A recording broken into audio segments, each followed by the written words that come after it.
Hello everyone and welcome back to BapsHockey. Today I want to talk about hockey IQ versus skill. Now, you see a lot of talk about skill all the time. We need to develop skill.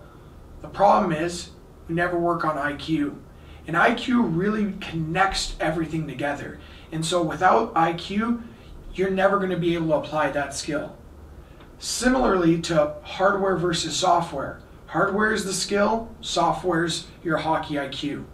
Without up-to-date software, you're never going to be able to utilize the full potential of whatever hardware you have. So like a brand spanking new computer, if you don't update it, it's never going to be able to be optimized. Just like your game, you might have all the tools in your toolbox or have a lot of skill in your game, but you don't have any hockey IQ, or you have very little. So we need to update that. Every time we need to start updating it consistently so that now you can get your game to that next level. So hockey IQ connects your skill and essentially is like that computer software update. It'll get that fancy new computer functioning at its most optimal performance. Just like the IQGame course, it serves as that software update to get your skills and connect it together so that you can move from good to great. So, an easy way to start updating your hockey IQ is by the Gretzky method.